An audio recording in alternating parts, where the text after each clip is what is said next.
So Claudia, what a pleasure and a delight it is to be in your company again. So look, why don't you start with just introducing yourself and telling us what you do. Okay, so I'm a pediatric orthopedic consultant at the Royal London Hospital.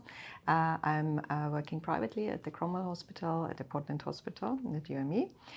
So I treat children between the ages of 0 and 18 with any problem, with gait problems, with problems of their feet, problems of the lower limbs, but also upper limbs, or with fractures, for example, with any injuries and sports-related problems. Great. So what made you think about kids as something that you want to treat? I guess I simply like kids. I would say they're more fun than adults. Yeah, so it's I've always wanted to work with kids. Yeah. I very briefly worked on an adult setting before I started to go into pediatric orthopedics, and I would be the one that would look after the baby that the mom that comes to the appointment brought. So that's why I knew it's definitely going to be my field. So working with children, and because I also I like practical things, so orthopedics being one of them, is a perfect combination for me. Great. How about you? Me. So we're gonna come back to me. We're gonna come back to me. What we're gonna I'm just gonna sort of carry on a little bit with you. So look, one of the things about kids is they start very young, and they are very different creatures from when they're born to when they're adolescents. And you look after this whole spectrum. Tell me some of the things. So for example, in a newly born baby with the mothers, because they're the ones that will come to you, what sort of things do you look at when a mum brings the baby to you and say for an assessment? Okay, so newborn screening. From an orthopedic point of view, you're going to look at the entire baby, of course. So you're going to look at the head and the head shape. You're going to check for range of movement in the neck, for example, to make sure that the baby can move the head in both directions, and there is no asymmetry there. You will look at the spine, look for any potential abnormalities or signs that could be signs for underlying problems. You look at the range of movement also of the arms, make sure the baby is kicking, legs and hands. You look at range of movement at the hips specifically, which brings us to one of my favorite subjects, DDH, so dislocated hips in babies, which you can screen for clinically by examining the baby or with an ultrasound examination to be 100% sure whether those hips are in a good position or not. You will of course also look at the feet. You check for reflexes. So there's a lot of things you can actually work out just by examining the baby. And then how long would you say an examination like that for you, how long would it take? How long would you play with the baby essentially in clinic to go through those? Yeah, so I think for the simple clinical examination, that probably takes 5 to 10 minutes maximum. You have to be quick because otherwise the baby will cry and not be very happy. So a sort of thorough examination is certainly around the 5-10 minutes. If you do an ultrasound examination of the hips, for example, if that is indicated, that will again be a very quick examination. So I think the majority of the time is spent with speaking to the mum or the parents and explaining what I'm doing, what I'm looking at, and hopefully reassuring that everything would be fine. Fantastic. So one of the areas that you are really an expert at, and you have a particular area of interest, is children's and babies' hips. So tell us a little bit about the problems that you may see and what you look for specifically when you are thinking about their hips. So with newborn hips, it's part of the NIPE, so the infant screening or baby screening protocol. So the clinical examination in newborns is that you check for range of movement. You specifically make sure that the hips are fully movable in both direction and symmetrical. reductable, which essentially means you look at whether you can get this frog leg type of position in the babies. You will also check for specific there's specific tests where you can feel a clicking or clunking of the hip, depending on what movement you perform. You can also stress the hip a little bit to see if there's some instability there. There's other tests that you can perform. You look for leg length.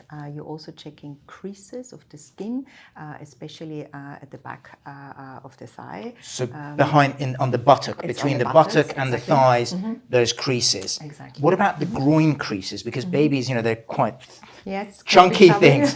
So what about groin creases? And if there is asymmetry in the groin creases? So very specifically what we look at is those buttock creases. Yeah. So when you're looking, sort of lifting the legs up and you look at the buttocks, if there is asymmetry there, that could be the sign that the hip is not in the right place. So if the hip is dislocated, so it's migrated, so moved upwards, then the legs will have a different length. And that means that you have essentially that soft tissue, as you're saying, the little chubby legs, sort of almost sort of crumpled up a little bit. Yeah, so that's where you get this additional crease, which is very different. I think what you're trying to sort of say here is these little chubby creases that sort of down the legs, down the thighs, which can be normal. Yeah. So the asymmetry in those is quite normal. Can be quite normal. Okay. So it's just sort of differentiating between those normal asymmetries, because nobody is exactly perfectly symmetrical, or those asymmetries that could show that there's an underlying orthopedic problem. Okay, so I can imagine that you talked about clicking hips, and one of the things that I would want to think about as a parent, particularly when changing baby's nappy, you feel clicking or it just something is not right.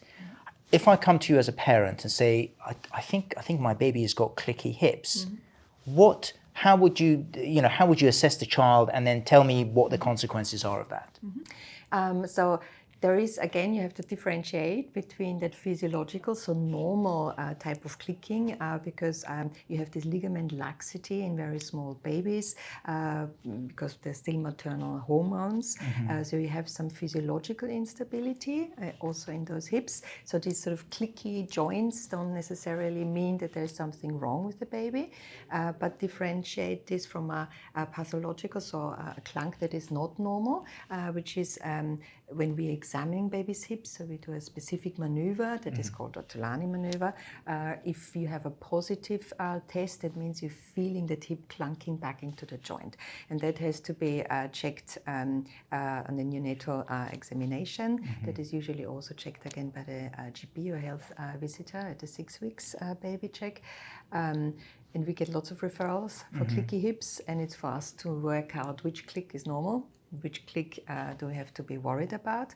So with your clinical examination, you're often able to detect a hip dislocation, but this is only in there's lots of studies about this, 54% if you're going across the literature, that you actually have a reliable clinical examination. In sort of half the babies, you're not able to detect a hip problem. This is where the ultrasound comes into it. Absolutely. So it's interesting that clinical examination and expertise, if you like, in feeling for the hip is not quite that accurate. So you can almost flip a coin, right? Yeah, as you say, 50-50, right? 50-50. There's lots of papers that looking at, expert clinical examination, right? So not just looking at, man off the street, no. woman off the street. In experts, it's not reliable. Okay, so then the next thing is actually you do have a much more reliable way of doing it, and that's ultrasound examination. And you are a world expert in this. So tell me a little bit about what is it about the ultrasound examination that gives you the accuracy you need to make a decision? So that's sort of a little bit my hobby, right? Hip ultrasound. So I'm teaching hip ultrasound, and because of my background coming from Austria, where the ultrasound is was born, if I can say so. So where it was developed, or one of the nowadays mainly used techniques was developed. every baby receives a hip ultrasound scan at birth, because this is shown to be the only reliable way to predict, not just diagnose a hip dislocation, but also predict whether a hip is so unstable that it will dislocate, and you can prevent this from happening. Now, why making the correct diagnosis is so important is because the time for treatment is limited. So for simple treatment with a harness only, which is sort of a little brace that you put the baby in, to be effective, the baby should be around the age of 3 months. Yeah, under the age of 3 months, it's really, really successful. Over 90% of babies respond to treatment, but if the babies are beyond 4 months, the success rate reduces very, very markedly. Okay, so let me ask you this. So as someone who doesn't really understand much about hips, tell me a little bit about the hip joint and why the hip joint in a very young baby is doing these things, where it dislocates and where it's not developing properly, and how you can predict whether they can have problems later on as they grow. So in babies, the hip joint is not fully formed from bone yet. Yeah, so in babies, the hip joint mainly consists of cartilage, and cartilage is soft. This cartilage, with time, will then develop into bone. We call that ossification. So the cartilage will ossify, and then, because bone is harder than this cartilage, will be more stable. Yeah, so during this process of development, also already in mom's tummy, so in the womb, with specific forces, and if there is a sort of, this is partially also genetic, so a predisposition for this, those hips can be displaced, so they can be pushed out of a socket. They can so also, the socket is quite shallow, and the ball doesn't sit inside it very well. The socket is soft, essentially, and then the socket, so there's a socket and the ball and socket. If the socket is very soft, then any forces on this socket can deform the socket, which is then causing a dysplastic hip, which is TDH, the term, developmental dysplasia of the hip, or can go as far as a dislocation, where the hip completely, so the ball completely moves out of the socket. And of course, when the ball is out, it's the longer term that is the problem. Yes.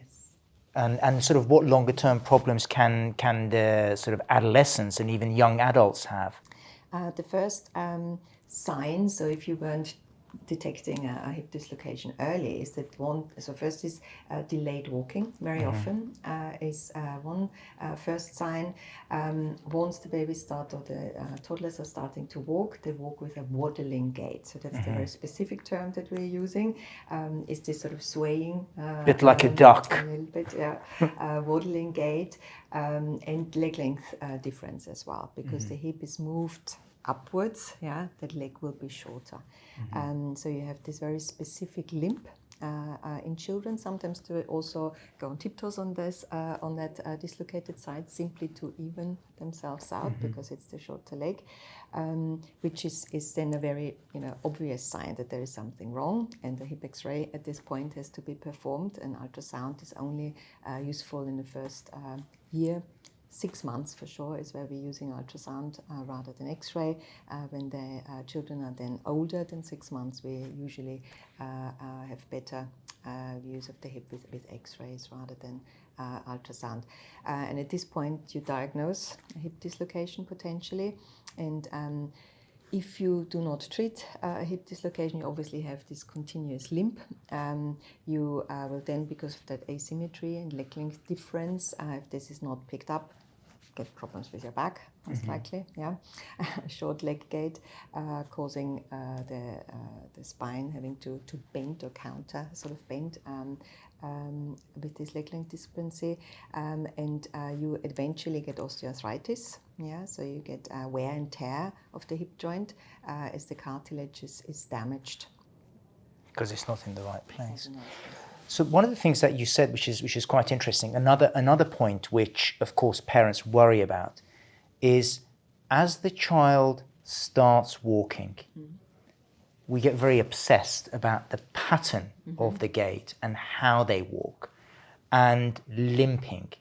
So and also sometimes, the shape of the legs. So those are the things that I want to sort of go through with you, which is the first one is, as the child starts walking, you notice the shape of their legs, and they can be quite bow-legged.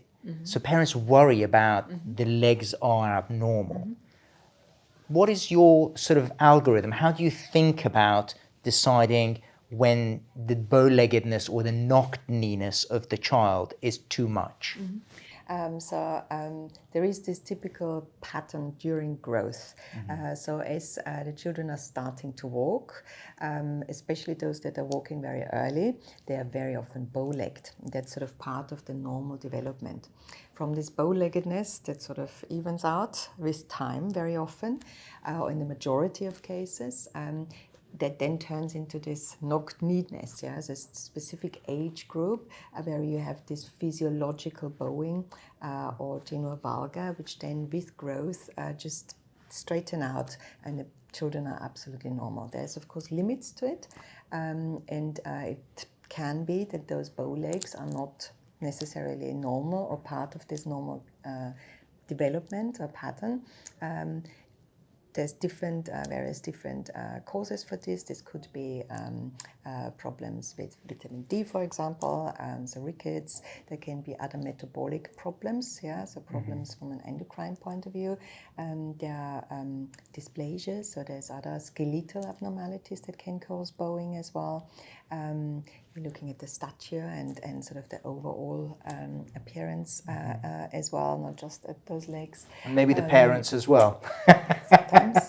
Sometimes. So if the child, so you see a child, let's say I bring you my daughter who is 5 years old and her legs are slightly bowed, and I'm really worried about this. What can I expect when I see you in clinic? What are the things that you will organize? You mean x-rays and scans, blood tests and so on, that I can expect? Yes, so in your specific example of a 5-year-old with bow legs, it wouldn't necessarily follow that normal pattern. So by the age of 5, you would more expect those knock-knee. So if this is sort of the experience that you might have as a pediatric orthopedic consultant, because this is what you're specifically trained in. You know what age group. So let me ask you. So let me ask you about the age groups. So going from, because you talked about going from bow legs to straight to knock knees back to straight. What ages would you expect the normal pattern of growth to follow? So the typical bow-leggedness, that's the first sort of stage, I'd say, in terms of the alignment or development of the alignment, would be at walking age. So when they start to walk, that can be around the age of 1. If they are walking earlier, then usually they have even worse bow legs, simply because the growth areas are not quite strong enough to sort of support the body weight, and then you have this sort of a growth that is sort of more bowed. When you're coming to the age of 1.5, maybe 2, so you would expect this to start getting better. And sometimes this is what the parents also report, they come because they're worried about the bow legs. When you ask and they say, actually, over the last 6 months, it might have got already a little bit better. So if there is concern, or if I'm concerned as well, then I might do some x-rays, also just to clarify that everything is fine with the growth areas in the bones, also potentially for monitoring, and it might also involve some blood tests. Always clinical examination, of course, before we go on to further testing to make sure that the joints are all moving. There isn't any problem with the nerves, the muscles, or the joints themselves. So it's going to be a lot of questions as well from me. So big history taking, which is a very big part of making the diagnosis. To talk about the sort of the pattern of bow-leggedness. So you said that when the child first starts, they look like cowboys. Sometimes, yes. Then it gets a little bit better. Yes. So can you tell me, sort of go through with me that they're in a standing child, from the time that they walk to the time that the shape of their legs is set, so that we have a little idea from you that from the age of 1 to the age of 10, what would be a red alert for you if you to say those words? Okay, so at the typical time, there you see the bow-leggedness, so when the children are starting to walk. So around the age of 1.5 is the typical time most children will be walking. Some kids are walking a bit earlier, in which case the growth areas in their bones might not be quite strong enough to support the body weight. So those children are more prone to bow-leggedness. So you get, the earlier they're walking, the more likely you get quite severe bow leg. As they're getting older, 1.5, 2, usually this is sort of at its peak, 1.5, I'd say, and then starts to get better. So very often when the parents come at the age of 2 or 3, they already report when asked that this bowing seems to have already improved. Yeah. So if you then go further in the development, so around the age of 5, maybe you have this sort of knock neatness is more common. We see it a lot also in girls. You have very often this sort of pattern of slightly sort of mobility in the joints, maybe some flat feet as well. So it can be this very, very specific pattern in terms of alignment, which is still completely normal, yeah, and does improve with growth. I would say as a rough guidance that at school age, yeah, when you're coming to 7, we would expect those legs to be pretty straight, yeah. But of course, there's a bandwidth of normal. Yeah, it's not everybody's exactly the same. Speed of growth is also not the same in everyone. If there's any concerns, then we will perform some X-rays, possibly also some blood tests, to be sure that there's no underlying cause that requires treatment. Great. So you touched on feet actually. So there is a huge thing about, what is a normal foot, which is quite a big question. But in children, there is a number of things that parents worry about. First thing I want to ask you is about flat feet. Yes. Should we get excited about flat feet? It depends. There are normal flat feet and there's flat feet that causing actually problems and require treatment.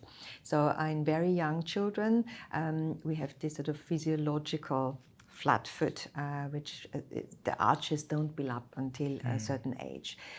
So you're coming to preschool age. Before preschool age, the majority of kids walking have flat feet, and that's absolutely normal and there's nothing to worry about.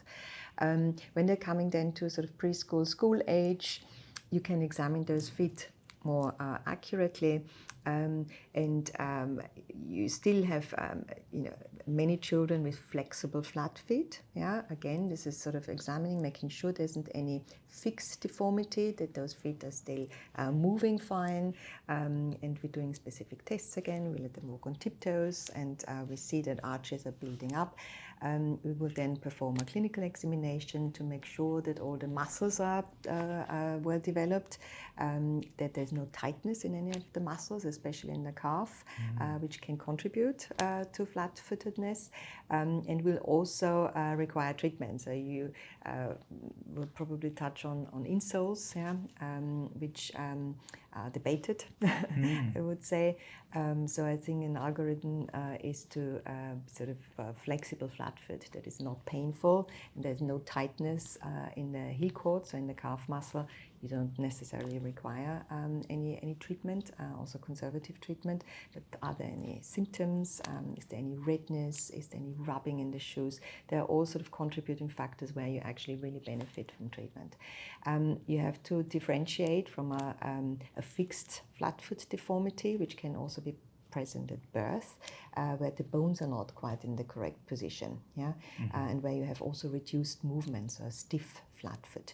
And this has to be clearly differentiated where treatment is necessary in order for those feet to develop fine. No, you're right, because we have similar sort of things in adults. People worry about having flat feet. They become quite wedded to insoles that they've been prescribed with a medial arch support. So so people do get very wedded to their insoles. And my thinking for the adult foot is very much like yours. Flat feet are normal. There was a study when they looked at Scandinavian army recruits, and some 30 to 35% of the individuals had what we describe flat feet. They seemed to function very well. Yes. They were in the army and they were defending their country. So flat feet are not a problem if they are not associated with symptoms. So no pain, being able to find appropriate shoes and so on. But then you fast forward to a scenario where you can then relate the patient's problems to the flatness of their feet. I think then it's quite important to start thinking about how do you modify footwear, how do you optimize footwear to try and help them with their problem. And a point that you touched on as well, which is really important, is the tight calf. When you've got a really tight calf, the only way you can get your heel down is by flattening the arch of your foot. Yeah. So tight calves are a problem of modern life. We're all chair-shaped, so we do need to stretch out the calf. That's even worse in the growing child. The bones are growing in length, yeah, the children are getting taller and taller, and the muscles are staying behind because they have to stretch out and catch up.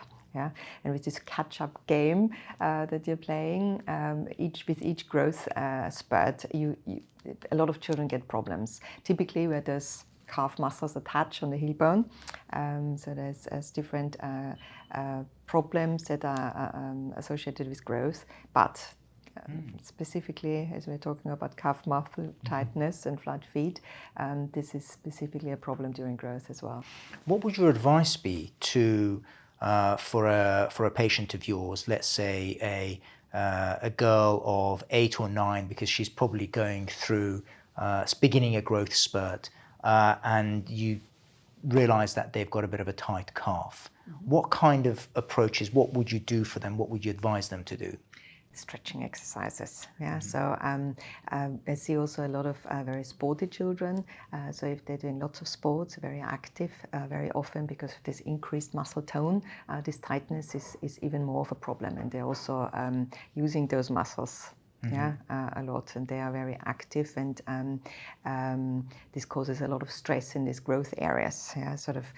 Term Sever's disease, many patients might have already heard or parents might be aware of, is a very common problem in children that do lots of sports, going through growth spurts at the same time. So you can get those problems at these areas where big tendons attached to growth areas. It can be in the knee, it can be on the heel.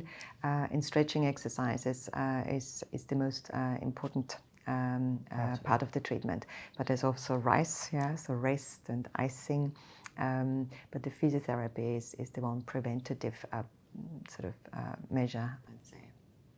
Because it's the adult counterpart to the pain in the heel, particularly where the tendon, the Achilles tendon, attaches onto the bone. You can get inflammation of the tendons, you can get tendinopathies that cause pain. The typical pattern of pain is what you would call an inflammatory pain. So after periods of rest, people find getting their heel to the ground quite difficult first thing in the morning. After periods of sitting, you want to stand up and walk, again, feels very stiff and tight. So in children, you talked about Sever's disease. So tell us a little bit, child comes to you with some heel pain. Yes. What do you do for them? So it's from an examination point of view, it's a very, very typical picture. So it's the child is specifically tender directly over the attachment of the tendons, not over the tendon itself, not on the sole of the foot, but really exactly where the heel bone is. So it's a tender point. So I'm obviously checking, these other causes for heel pain as well. So we might do an X-ray as well to make sure, confirm the diagnosis and rule out any other causes within the bone, for example. It's then reassuring the child and the parents that it's a problem, we can treat it with physiotherapy. There might be heel cushions. It's appropriate shoe wear as well. So I very often recommend these running type trainers that have what they call a midfoot rocker, which essentially means that the sole of the shoe is curved. Yeah, we put it on a flat surface. The toe or the tips of the shoes are lifted off, which sort of take a little bit of the stress of those joints, also of the attachment of the Achilles tendon where the pain is, lifting also the heel up a little bit, which again causes some relaxation of that tendon, and then the physiotherapy. And then if you say, so little Johnny loves his sport, he plays hockey twice a week. Yes. What should he do? My daughter, not little Johnny, but what is your advice for sports and stuff? Yeah. So in the acute stage, so if there's a lot of inflammation, it can also be redness, that can be tenderness and swelling, you have to rest. Yeah, so that's very important. You have to allow this inflammation to settle down. It might be accompanied by some icing, as we were saying before.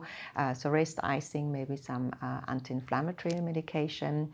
And once sort of the tenderness, the acute tenderness, and the swelling, etc., has slightly improved, then we start some physiotherapy.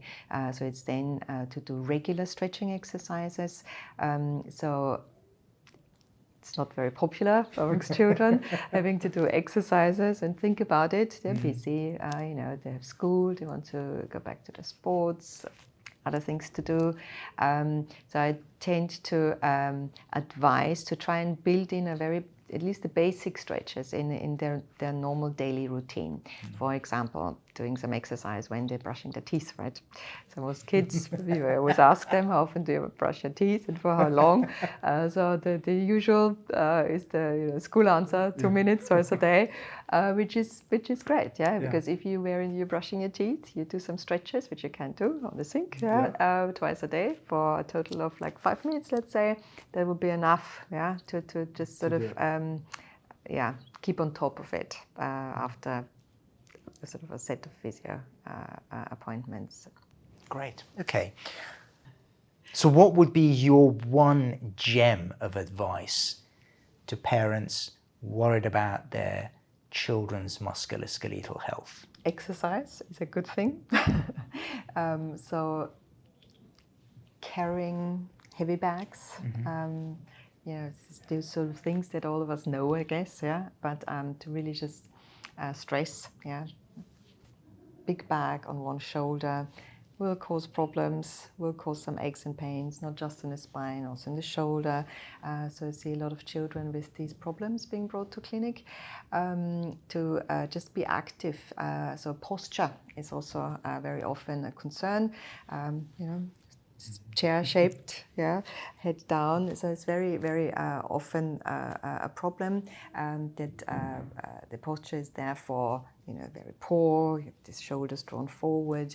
Can also be associated with some aches and pains when sitting or when doing exercises. To just be active, sort of really look at the core as well. This is something that many people forget.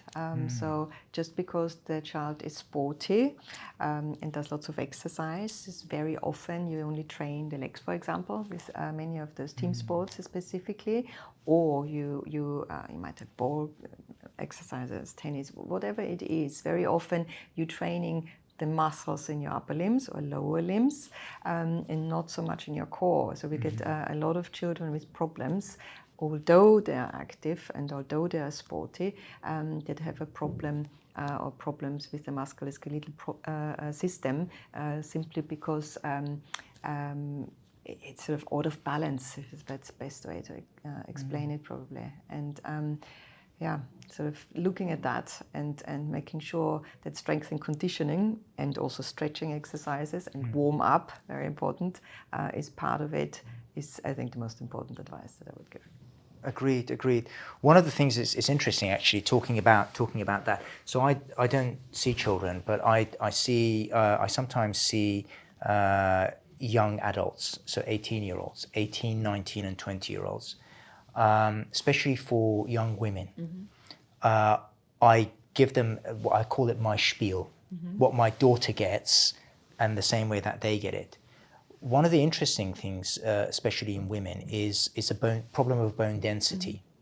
And you fast forward to the other end of life from children when you come to the tail end, so with menopause and the hormonal changes that women have. Osteoporosis is a problem, and the loss of bone density. The thing that defines whether they become osteoporotic is actually their peak bone density at about the age of 20 to 23. So what you were saying about the need for impact exercises and muscle strength training resonates with me, because that's sort of the conversation I have with these young ladies, that it's really boring, isn't it? Yes. It's a little bit like investing in your pension. So, but you have to talk about it because in a consultation the time is precious, and you may come across as a little bit paternal or maternal, and which is not particularly well received by some younger individuals. But I do say that, look, you have a chance. Your peak bone density between now and a couple of years is what is going to determine whether you become osteoporotic and have brittle bones at the other end. We're going to talk about backs and spines, because you talked about the core a little bit earlier on, how important the muscles are. Parents do worry about abnormal curvature in the spine and whether the back is straight in a child. Tell us a little bit about that. If a parent comes to you, I think my daughter's back is not quite straight, I'm really worried. What process do you go through? What are the things that you look at, and what are the things that worry you? So the first thing is to take a history. Obviously, you want to know if there's any pain associated, if there's sort of curved backs in the family, and you examine the child to start with. So you're going to watch them walking. You're looking for any asymmetry. You're going to check for leg length. Yeah, you're going to check if the shoulders are drooping on one side. You will then look at the child's back. You're going to check what we sort of do. We sort of put our fingers on the dimples on the pelvis, and we check if the legs are obviously unequal. Do you look at them from the front, or do you look at them from the back? So yes, I look at them from the back, and I'm just going to make sure that there is no asymmetry also on the torso, to make sure that the skin creases are equal. You're looking at the spine, make sure that the spine is straight, that the shoulders are also at level, that the pelvis and the shoulders are at level. And you will then do a test, it's called the Adams test, where you ask the child to bend forward with the knees straight, and you're going to check for a very subtle change. That could be a slight inclination of the sort of contour of the back. That can be, we call it a rib hump or lumbar hump, which can be a very specific sign that shows you that the child might have a scoliosis. What you would then do is an X-ray of the whole spine to confirm whether there is a structural curvature in the spine. And depending, we're measuring angles, various angles, depending on what the measurement shows. Treatment might be indicated, or it might just be a question of monitoring the child. We typically also send the children for physiotherapy. There are very specific exercises to stretch those parts of the spine that are contracted, that are tight, but also to, again, strengthen the core and make sure that the muscles support the spine. So people talk about the scoliosis, the sort of this abnormal curvature of the spine.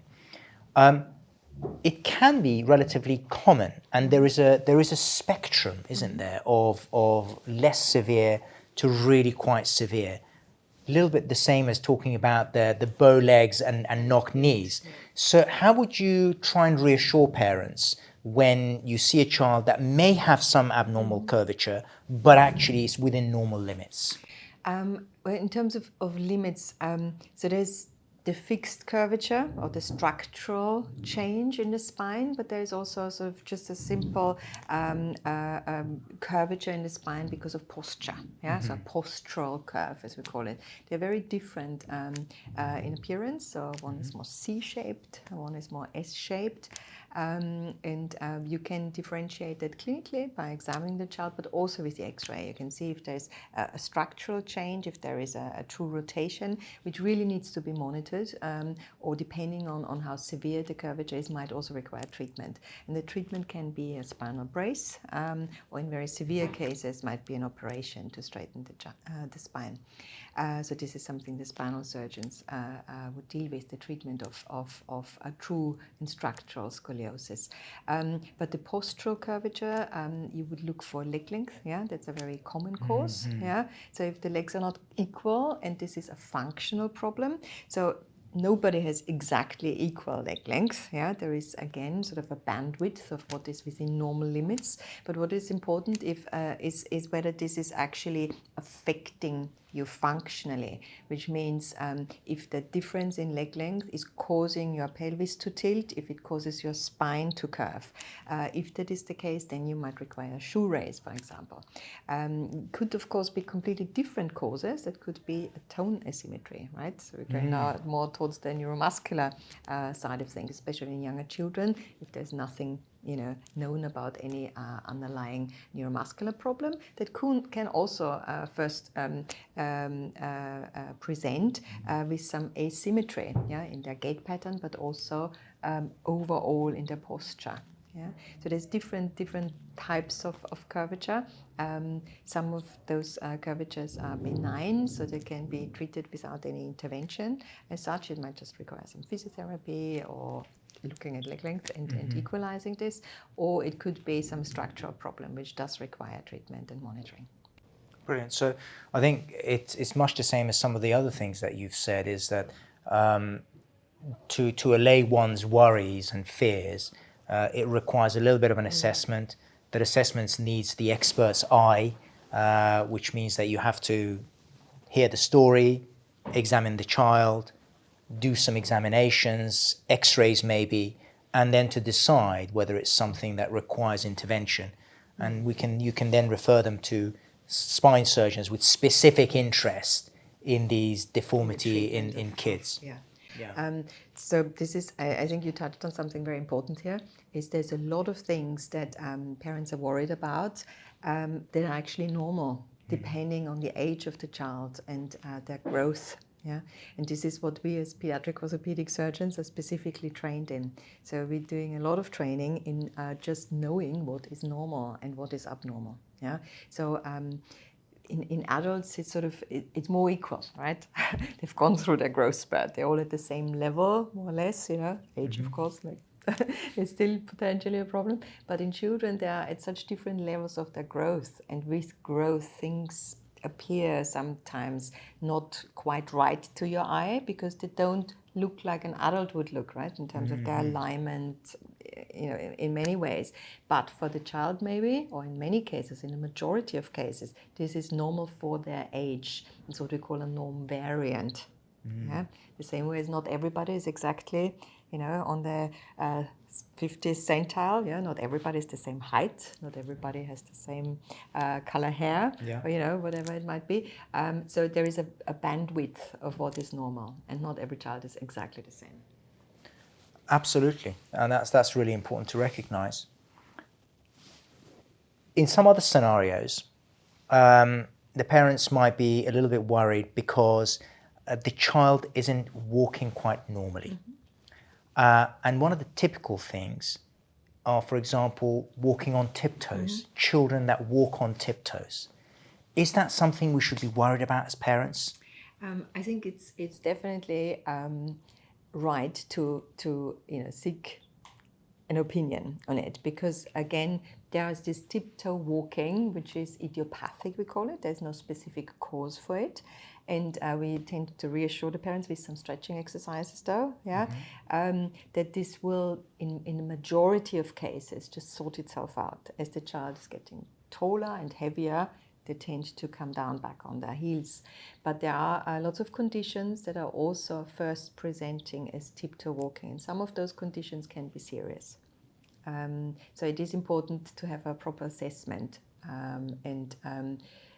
the decision on whether this is something that requires further investigations, yeah, or even treatment. Or if this is something that we just observe and we can reassure. Because it can be quite habitual, particularly children who are very active and do a lot of sports, because we run on our tiptoes. Yes, I wouldn't say it's necessarily so sports related. The idiopathic tiptoe walking is more in younger children. So up to a certain age, a lot of children, when they start walking, might walk on their tiptoes.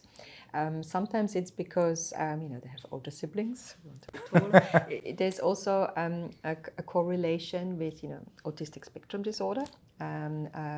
We don't quite know why children with autism walk on tiptoes, but it's a very common cause for tiptoe walking. And then, of course, there are the neuromuscular problems. So increased muscle tone, which is a problem. So very tight muscles, exactly. So that is actually originating in the brain. So the cause is actually not the tiptoeing or a problem in the foot. It might be a problem in the brain that is causing the children to tiptoe. So to differentiate what type of tiptoeing, is it the one that we don't need to worry about, and it's most likely going to sort itself out with some stretching exercises, making sure that the children are actually able to bring the heels down to the ground, and it is really just a habit, or if it actually has an underlying problem. Great. Do you come a lot? Do you see a lot of adults with tiptoeing? So in adults, it's interesting because it's usually because of what we call gastrocnemius contracture. It's the muscles of the calf that are very tight, and when you straighten your knees out, they become even tighter. And that then causes the heel to come up. The problem there is that it's associated with inflammation in the Achilles tendon, so they get Achilles tendinopathies. They also get plantar fasciitis, so you get pain on the sole of the foot, particularly around the heel. Very commonly associated with these problems. Another issue is that if you're walking a lot on your tiptoe, you put an enormous amount of load on the midfoot. So then they get pain across the midfoot and even underneath the area that you're loading. So if you're only using a small portion of your foot to bear load, that area will get pummeled and it becomes quite painful. So in adults, it's slightly different, and they don't have the capacity to be able to stretch the calf out so easily. If it's a very mild contracture, then you can stretch it out. But in the more severe contractures, you need modification of footwear, maybe even heel raises to try and bring the foot into a position where the calf is not under so much tension. And then eventually, you may need to surgically lengthen the calf muscle so that they can get their heel to the ground. This is rarely necessary in children, I have to say. So in the majority of cases, simple stretching exercises and being active is all that is required. We have other options in addition to stretching exercises. Serial casting is, for example, something we use in those. How do you do that? Yeah, so if a child has a true contracture, so those muscles are truly short, there's a difference between functional equinus, which means that the children are on tiptoes, which is, but they can go down on their heels. But they can go back down on the heels, and when you examine them, they have actually normal range of movement. That's the habit. If there's a structural problem, so the muscles are actually short, like you were describing in adults, then you have to stretch those muscles out. And sometimes the stretching exercises might not be enough, in which case you can put a plaster cast on, it's like a plaster boot below knee, and you're changing that cast on a weekly basis. Usually around 4 to 6 weeks, where you're sort of gradually stretching these muscles out. So you essentially have a 24-hour stretch, And what you're touching on, that one of those calf muscles, there's two muscles in the calf, one that comes from below the knee, one above the knee, that usually the one from above the knee is the one that is short. So when they have this cast on and they're walking, where they're straightening their knee, that's when they actually get the stretch of the appropriate muscle. which is not the same with night splints. That's also something that is often used for contractures in the calf muscle. But the night splint stops below the knee. When you're sleeping, you're bending your knee, so you won't be able to stretch the muscle. Not quite as powerful to correct that. It's not quite the same. Can be useful in many other, problems, but for the specific tightness of that muscle above the knee, it's not quite enough. One of the areas which we also screen children for are their feet, because one of the things you mentioned as part of the initial baby checks, you do look at the feet.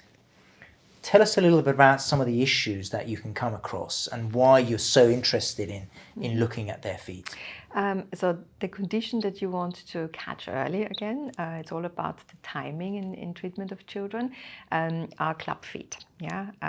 So at birth, you might find that a child has their feet turned inwards. You have to differentiate. So we've had this a lot, talking about a lot of conditions in children, that it might be a benign, it might just be a positional problem, simply because of the space limitations in the womb. How they're packed in the womb, right? They're packed, in which case you are actually able to move the foot. So it's again down to examination and examining the foot, making sure it's not a fixed contracture, and all it might need is nothing. Let me ask you, what do you mean by fixed contracture here? Okay, I mean that the muscle is short and cannot be stretched.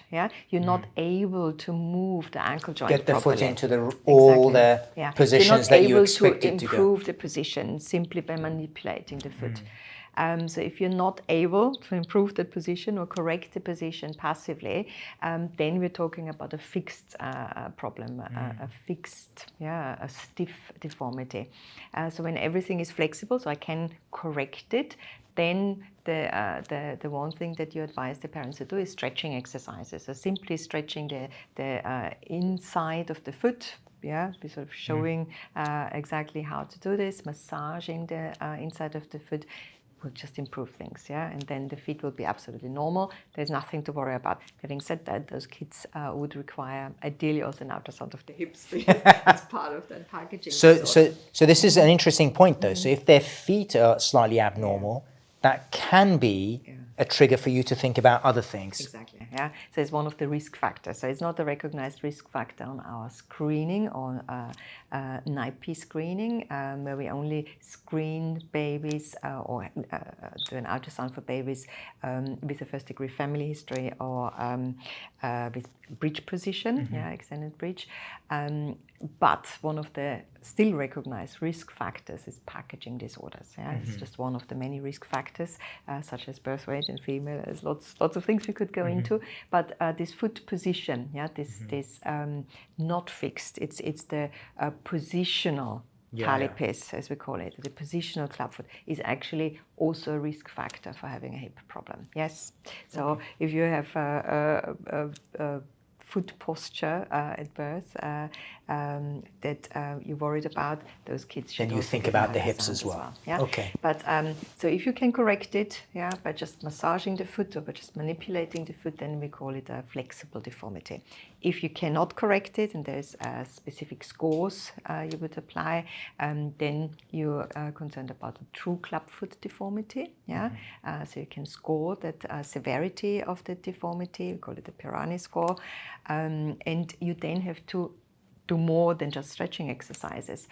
So the treatment, there was a very clever person, Mr. Ponsetti, who's developed this non-operative treatment pathway where you improve the deformity with a set of casts. So where you put plaster casts on the baby that comes from above the knee all the way down to the toes. Where you slowly reduce joints within the foot that are actually not in the correct position. So you're reducing the position of how the foot should actually look like.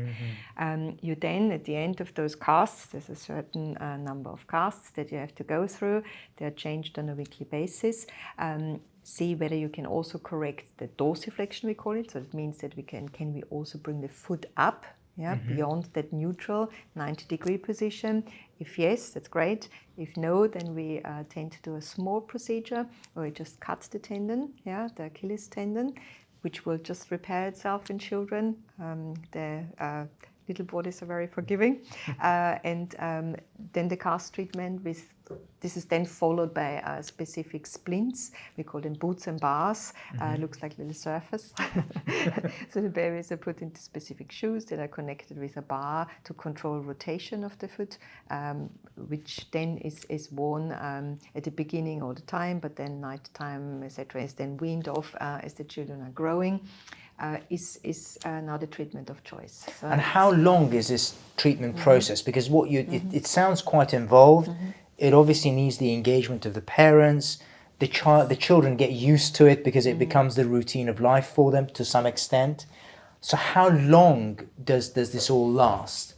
So I wouldn't say routine of life because they're a little bit too little to have a routine of life, and it's not easy. Yeah, but it's the best treatment path to make those functional feet, right? Feet that don't hurt. Yeah, that you can get shoe in. It's something you are touching on. It's also important to get appropriate shoes, and they don't stop those children from doing whatever they want to do. Yeah, take part in their normal activities that you would do in school, PE, sports. Yeah, so we want a functional foot that is also flat, straight. Yeah, you have also cosmetically, appropriate shape of the foot, because that's important for shoe wear. So it is the best way of treatment because it's non-operative.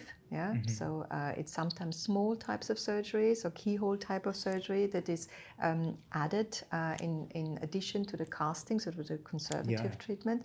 But when I used to train before this Ponseti method, that's what has been established or really taken on by many centers all over the world, and now I think it's the only treatment standard pathway of care now, isn't it? It's the golden standard of care. Absolutely. So in those olden days, where these operations were performed to improve the shape of the baby's feet, this is big surgery, for small kids, and they keep growing. So you get problems sometimes of stiffness, ongoing pain. So you have better results with this non-operative treatment, although it's not like one stop. Yeah, you have one operation, you recover from the operation, and then don't have to think about it anymore. Never quite like that with surgery.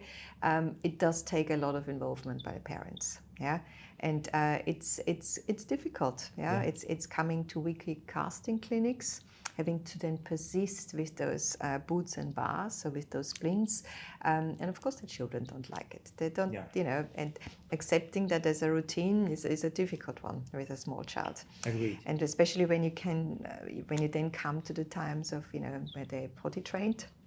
Yeah, so having their feet strapped together at night time. Can be a challenge. Can be a challenge. Yeah. So it's interesting you say about the surgical treatment for clubfoot, because I see some patients now who are of an age that have had their complex surgical treatment.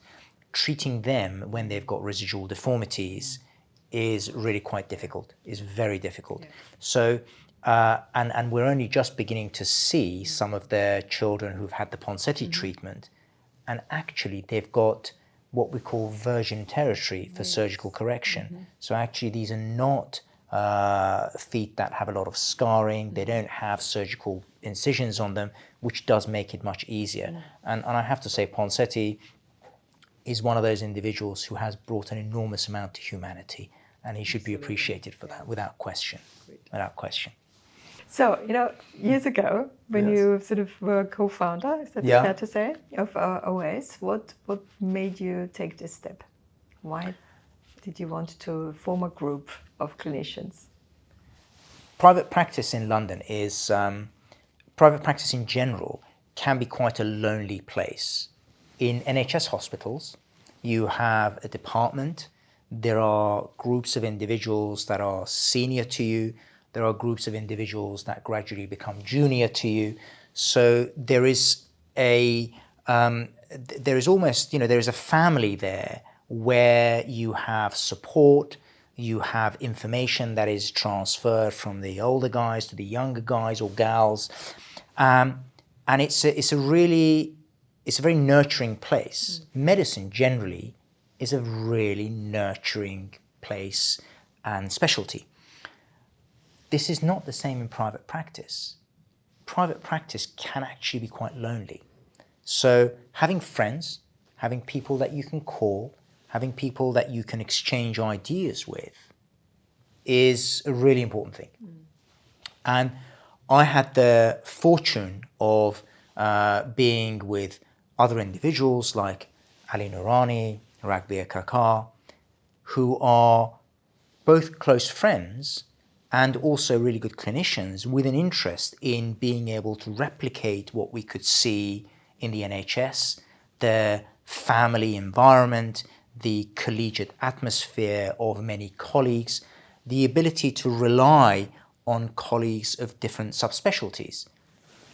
You do paediatric orthopaedics, I'm an adult foot and ankle surgeon. Actually, there's many things that we talk about. In fact, we have spoken many occasions about patients, particularly neuromuscular problems, because as a paediatric orthopedic surgeon, your experience with neuromuscular problems is replete, right? You have a lot of these patients. Therefore, being able to have information from you, being able to have the expertise and experience in specific problems that I come across less frequently makes it really, it sort of takes the stress out of them. It allows you to tap into other people's knowledge base, right? You Exactly can't know right. everything. Exactly, you And can't have know. Subspecialties, many different subspecialties, and have access to the knowledge of all your colleagues is very important. Both for surgeons, both for doctors, and actually for patients. Yes, absolutely. Yeah. Because one of the other things is that you are someone that I would refer a member of my family to. So, Same. yes, likewise, yeah. So actually, then being able to offer that service to patients becomes really important. It takes the stress out of the referrals that you make. Yes. We recognize the You have a need. phone friend. Yeah, exactly right. Exactly right. And actually, one of the things is that when you think about, for example, the physiotherapist that you refer to, you know them personally. A podiatrist that you refer to, you know them personally. You discuss with them, and you trust your patients with them, because we are quite possessive about the pathway for our patients. We want them to have a good experience from that. So having that group was really the trigger, the genesis of us coming together and wanting to create a group. And over time, that group has increased. We have now colleagues who are rheumatologists, who are pain specialists, which are really important other subspecialties that need to be associated with musculoskeletal care. There are all of the subspecialties of orthopedics, all the different joints of the body from the spine that we've talked about. We have colleagues that have a particular interest in spine deformity, particularly in children, shoulder and elbow surgeons, hips. Again, one of our colleagues has a particular interest in the adolescent hip. So when they come out of the care that you provide for them, they can then be looked after by other individuals who are interested in preservation of the hip joint, but can look after them when they're adolescents and out of the realms of the pediatric orthopedic surgeon. And the other aspect of it, so really, when we think about OS Clinic, when I think about OS Clinic as a founder, I think about how we can look after our consultant colleagues. We look after them, we allow them to then interface with our true customers, if you like, which are our patients. The ability of a doctor, a surgeon, to have the administrative side of things organized in such a way that they can then concentrate on looking after the individual who's in front of them in their clinic room or on their operating table is really important for us. So the concept of OS Clinic is all around the experience of OS for our patients, because we know that they come to us at quite a vulnerable time. It's actually having to pick up the phone and tell someone that you're in pain and you need help is a... Being able to trust. Yeah. Exactly. So to be able to trust, we recognize that, and we want our patients to have a really good experience. And on the other end of the scale, of course, is the thing that we want our consultants to have the same experience, so they don't have to worry about the things that would trouble them, so that they can look after our patients. That's the problem, isn't it? There's already too much admin, even in your daytime job. Yeah. NHS, for example, it's sometimes taking over. Yeah, because the time you're spending with the patients versus the time you're spending with admin can be quite, unequivocal. So it's the way you persuaded me to go into private practice, because you said you just need to turn up and see patients. Don't worry about anything. And I hope that's the experience you've had. Absolutely. Yeah. So that's... This is, I think it's very important to work in a team. So as you say, you can discuss cases. This MDT culture, I think, is very important, to just not rely on your own opinion, but to discuss, especially complex cases, to be able to very quickly, that's the benefit for the patient, right? They don't have to ping pong from one specialty to the other. We can reach out within the group very quickly. We have our WhatsApp group, and we have our chats. And we, within minutes, know the best person to refer to. Yeah. And that's quick, and it's really important, I think, from a patient perspective, to have their journey shortened. Yeah. So it's good that someone wants to take on the burden of the admin, right? So that's a really important part of it. Exactly. Yeah, for sure. It's really important. And we were talking about this, right? The idea of organizations and what organizations need to function. So it can be quite complex. But then if someone is interested, great. And we're quite lucky to have people who are interested in wanting to run the organization, so that the other parts of it work well. Another side is that for trying to navigate to find where to get the help is always a bit of a challenge, isn't it? It's nice to pick up the phone and dial one number, send an email to one email address. And that's one of the things that we've built in OS. We have an inquiries team, and so there is one telephone number and there is one email address, and either as a patient you can contact us, or as another healthcare professional who wants to communicate with us. Both of these are very easy ways to get in touch. So it takes everything, all the stress out of the communication. There's one number, there's one email, and you can just get in touch. A triage service that makes sure you're coming to the correct person for Exactly your problem. right. Yeah, absolutely. The inquiries team can listen to your story, can understand what your problem is, and then marry that with the appropriate specialist that you can see to get your problem resolved. Claudia, thank you for your time. As always, it's a delight to talk to you. Always good fun, as always. So thank you for listening. Thank you. And you can find us at OS Clinic.